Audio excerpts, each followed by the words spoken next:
ሰላም ጤና ይስጥልን ክብራን ተመልካቾቻችን ከሐረሪ ቴሌቪዥን የሰዓቱን የአማርኛ ቋንቋ ዜናዎች ወደ እናንተ ይዘን ቀርበናል። ዜናዎቹን እየመራው ሌኒሽ መልስ አብራችሁ ቆይታ የማደርግ ይሆናል። በቅድሚያም ክልላዊ ዜናዎች። የሐረሪ ክልላዊ መንግስት ለመላው ለእስልምናና ለክርስትና እምነት ተከታዮች ለታላቁ የረመዳንና ለአብይ ጾም የመልካም ምኞት መልእክት አስተላለፈ።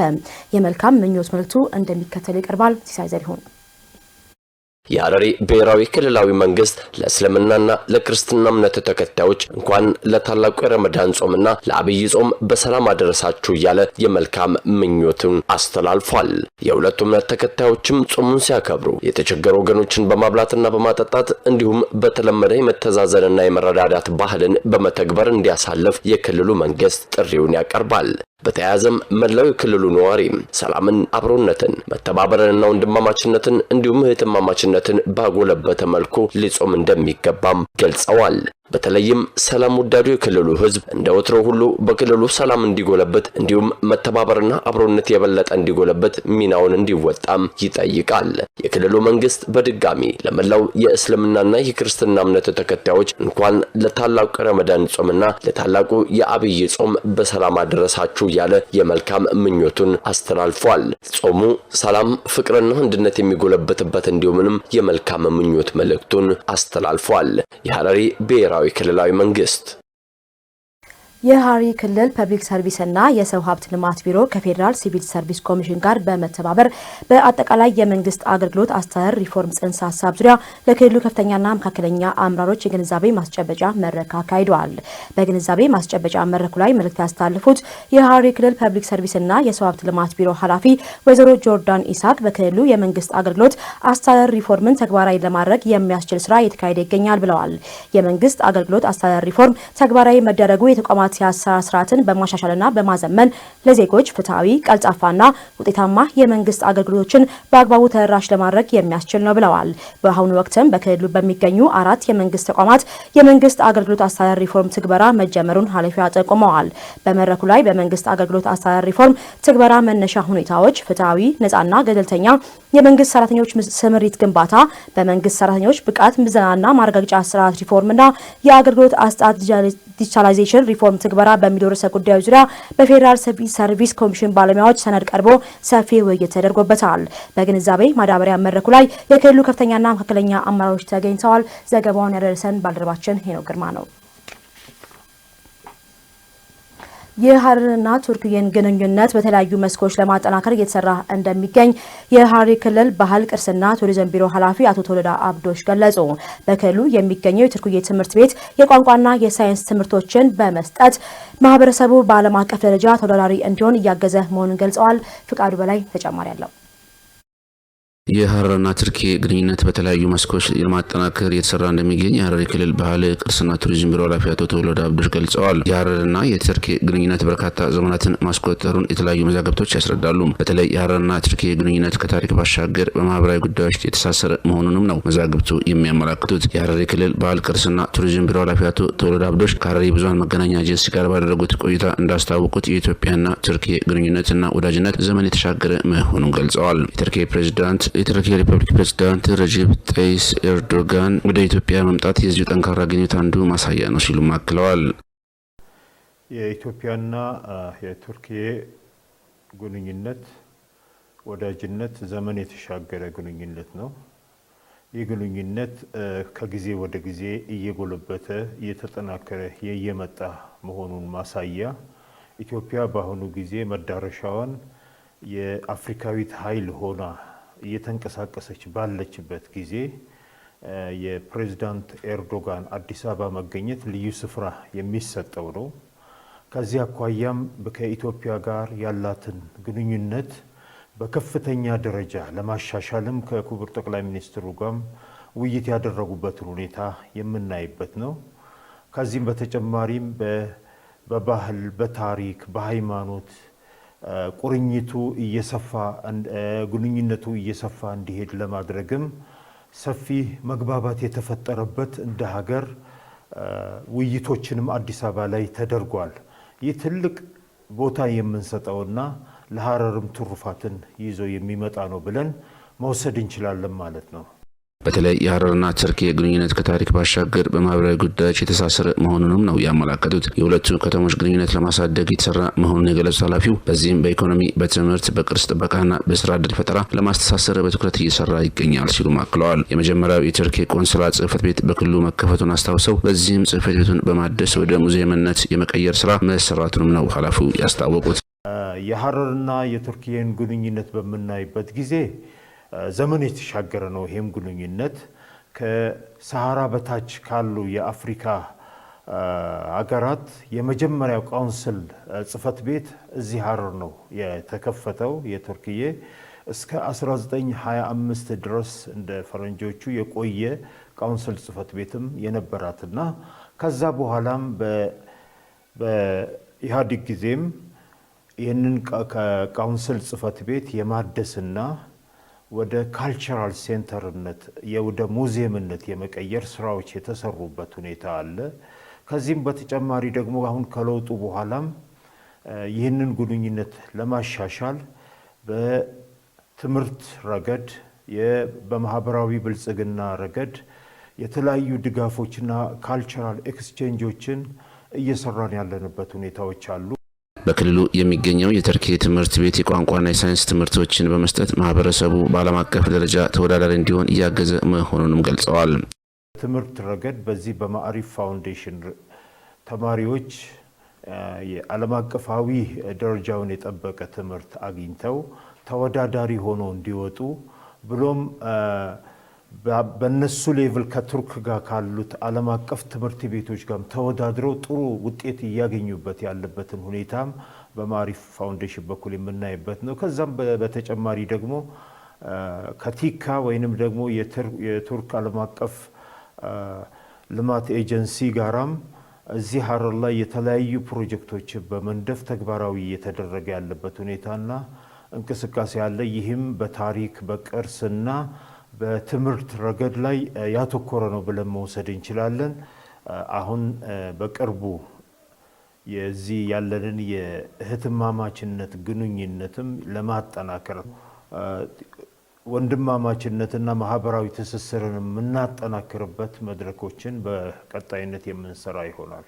የህዝብ ለህዝብ ግንኙነቱን ለማጠናከር የትማማች ከተሞች ትስስር መመስረቱን በመጥቀስ የሀረርና ተርኪ የወዳጅነት ፕሮጀክት የሆነው ህንፃ ታድሶ በቅርቡ ወደ ስራ እንደሚገባም ጠቁመዋል። ታላቁ የረመዳን ጾምን በምህረት በመተጋገዝና በአንድነት ማሳለፍ እንደሚገባ የሀረር ከተማ ነዋሪዎች ገለጹ። ነዋሪዎቹ ለ1447ኛው የረመዳን ጾም የእንኳን አደረሳችሁ መልእክታቸውን አስተላልፈዋል። ለአሚራ አህመድ ዘገባ ቤተልሔም ደሴ። ታላቁ የረመዳን ጾም ትላንት ምሽት ጨረቃ በመታየቷ 1447ኛው የረመዳን ጾም ዛሬ ተጀምሯል። ጾሙን አስመልክቶ የሀረሪ ብዙሃን መገናኛ ኤጀንሲ ያነጋገራቸው የሀረር ከተማ ነዋሪዎች እንደገለጹት ይህ ቅዱስ ወር የመረዳዳት፣ የመተሳሰብ፣ የይቅርታና የማህበራዊ ትስስር ጊዜ በመሆኑ አቅመ ደካሞችን በመርዳትና በመመገብ ልናሳልፈው ይገባል ብለዋል። እንኳንም ለ1447ኛው የረመዳን ጾም በሰላም አደረሰ። ያው ጾሙ እንደተታወቀው በኢባዳ የተቸገሩትን በመርዳት የቲሞችን በማየት ጾሙን ወሩን በኢባዳ ማሳለፍ ጥሩ ጊዜ እንዲሆን እመኛለሁ።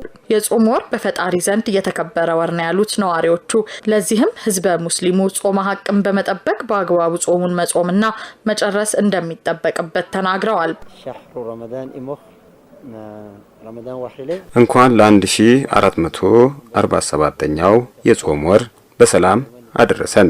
ጾሙ እንደሚታወቀው በኢባዳ የተቸገሩትን በመርዳት ወላጅ አልባዎችን በማየት የጾም ወሩን በኢባዳ በማሳለፍ ጥሩ ጊዜ እንዲሆንላችሁ እመኛለሁ።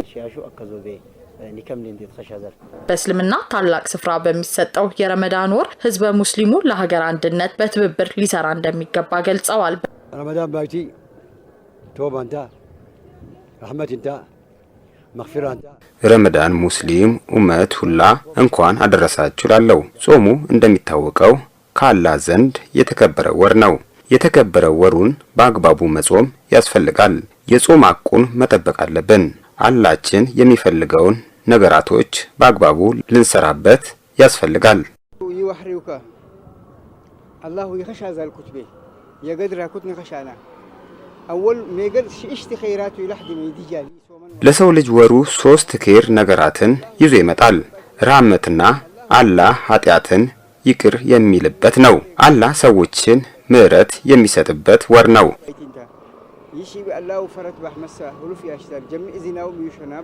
በቀጣይም አንድነቱን በማጠናከር ለራስም ብሎም ለሀገር ዘብ እንዲቆሙም ጥሪያቸውን አቅርበዋል። በመጨረሻም ነዋሪዎቹ በሀገር ውስጥና በውጭ ሀገር በተለያዩ ዓለም ሀገራት ለሚገኙ ሙስሊም ማህበረሰብ በሙሉ የእንኳን አደረሳችሁ መልካም ምኞታቸውን ገልጸዋል።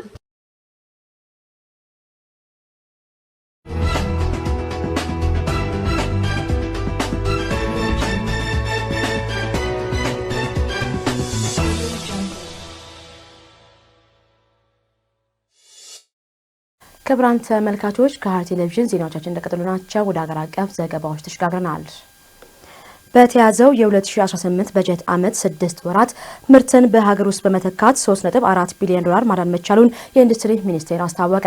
በሌላ ዜና የ1447ኛው የረመዳን ወር መግቢያ ትላንት ምሽት ጨረቃ በመታየቷ የታላቁና ቅዱሱ የረመዳን ወር ጾም ዛሬ ተጀምሯል። እኛና መሰል ሀገር አቀፍ ዘገባዎችን ምስጋናው ኃይሉ እንደሚከተል ያቀርባቸዋል። በተያዘው የ2018 በጀት ዓመት 6 ወራት ምርትን በሀገር ውስጥ በመተካት 3.4 ቢሊዮን ዶላር ማዳን መቻሉን የኢንዱስትሪ ሚኒስቴር አስታወቀም። የኢንዱስትሪ ሚኒስትሩ አቶ መላኩ አለበል እንደገለጹት መንግስት ለዘርፉ በሰጠው ትኩረትና ብሔራዊ የማኑፋክቸሪንግ ኢንዱስትሪ ካውንስልን በማቋቋም አበረታች ውጤቶች ተመዝግበዋል። በዚህም በ2014 ዓ.ም 46 በመቶ የነበረው የማምረት አቅም በተያዘው በጀት ዓመት 6 ወራት ውስጥ ወደ 66.3 በመቶ ማደጉን ገልጿል። በተመሳሳይ በ2014 በጀት ዓመት የተኪ ምርቶችን በማምረት ይድን የነበረውን 2 ቢሊዮን ዶላር በዘንድሮ የግማሽ በጀት ዓመት ብቻም ወደ 3.4 ቢሊዮን ዶላር ከፍ ማለቱን ጠቁሟል። ሚኒስትሩ እንዳሉትም ኢትዮጵያም ታምርት ንቅናቄ ኢንዱስትሪዎች ይገጥማቸው የነበረውን ችግሮች በመፍታት የማምረት አቅማቸው እንዲጎለበት አድርጓልም ብለዋል። እንዲሁም የዘንድሮ ኢትዮ ታምርት ኤክስፖ ሁለንተናዊ ሉዓላዊነት ለኢትዮጵያ ታምርት በሚል መሪ ሀሳብ በአዲስ ኢንተርናሽናል ኮንቬንሽን ማዕከል ከሚያዝያ 24 እስከ ሚያዝያ 28 ቀን 2018 ዓ.ም እንደሚካሄድ ማስታወቃቸውን የኢትዮጵያ ፕሬስ ድርጅት ዘገባ አመልክቷል።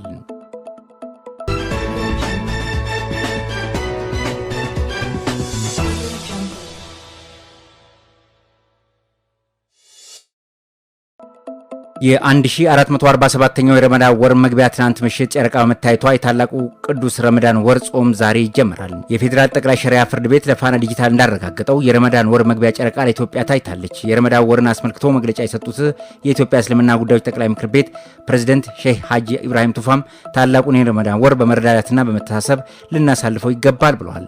ረመዳን ከአምስቱ የእስልምና ማዕዘናት አንዱ በሆነው ሁሉም ህዝበ ሙስሊም እንዲጾመው በአላህ የታዘዘ ወር መሆኑን ገልጸዋል።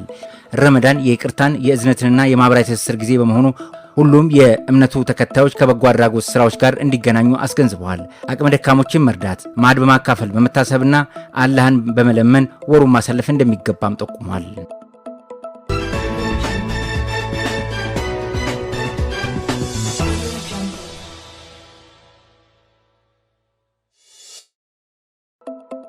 የሶማሌ ክልል ርዕሰ መስተዳድር አቶ ሙስጠፌ መሐመድ እንኳን ለታላቁ ረመዳን ወር አደረሳችሁ ሲሉ መልእክት አስተላለፉ። በመላው ዓለም በሀገር ውስጥ እንዲሁም በክልላችን ሙስሊሞች ወገኖች በሙሉ እንኳን ለታላቁ የረመዳን ወር አደረሳችሁ ብለዋል። የተቀደሰውን የረመዳን ወርን ለኢባዳና በመካከላችን ያሉ ረዳትና ድጋፍ የሚሹ ወገኖችን በመርዳት መልካም የምንሰራበት እንዲሆን እመኛለሁ ሲሉም ርዕሰ መስተዳድሩ መልእክታቸውን አስተላልፈዋል ሲል የሶማሌ መንግስት ኮሚኒኬሽን ቢሮ ዘገባ አመልክቷል።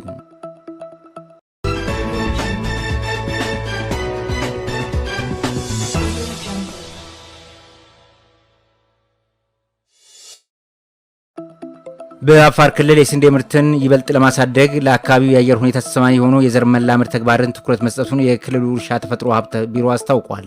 በክልሉ ያለውን ሰፊ ለም መሬትን የውሃ አማራጮችን በመጠቀም ስንዴን በስፋት በማልማት ስራ ተጠናክሮ መቀጠሉን ቢሮ ገልጿል። የስንዴ ምርታማነትን ለማሳደግም ለአካባቢው የአየር ሁኔታ የተመቸ የዘር ማላመድ ስራ ተሰርቶ ማሳያም በከፊል አርብቶ አደሮች ማሳ ላይ በስፋት እየተከናወነ መሆኑን በቢሮ የእርሻ ዘርፍ ኃላፊ አህመድ አሚን ለኢትዮጵያ ዜና አገልግሎት ተናግረዋል።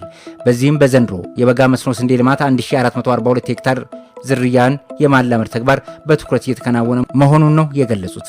ይህ የዘር አቅርቦትን በራስ አቅም ለመሸፈንና የምግብ ሉዓላዊነትን ለማረጋገጥ የተያዘው ግብን እንዲሳካ እድል እንደሚፈጥር አመልክተዋል።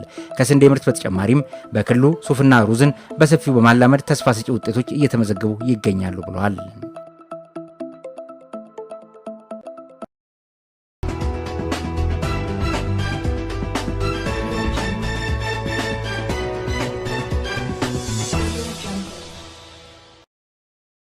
ከውጪ ወዳገኘነው ዘገባ ስናልፍ የኬንያ ሲቪል አቪዬሽን ባለስልጣን በአየር መንገድ ትራፊክ ተቆጣጣሪዎች የተደረገውን የ2 ቀናት የስራ ማቆም አድማን በሰላማዊ መንገድ መፍታቱን ገለጸ። በናይሮቢ አውሮፕላን ማረፊያ ለ2 ቀን የነበረው የአየር ትራፊክ ተቆጣጣሪዎች የስራ ማቆም አድማ ለመንገደኞች እንግልት መፍጠሩ ተገልጿል። ምስጋናው ኃይሉ በናይሮቢ ጆሞ ኬንያታ ዓለም አቀፍ አውሮፕላን ማረፊያ በኬንያ አቪዬሽን ሰራተኞች ማህበር የተጀመረው የስራ ማቆም አድማ አገልግሎት በማስተዋወሉ በርካታ መንገደኞች ለሰዓታት በአውሮፕላን ማረፊያው እንዲቆዩ መገደዳቸውን የአካባቢው መገናኛ ብዙሃን ዘግበው ነበርም። በዚህ ምክንያትም በርካታ የአየር መንገዶቹ በረራዎች መዘግየት ሲያጋጥማቸው አንዳንድ በረራዎች ይሰረዙ ነበሩ።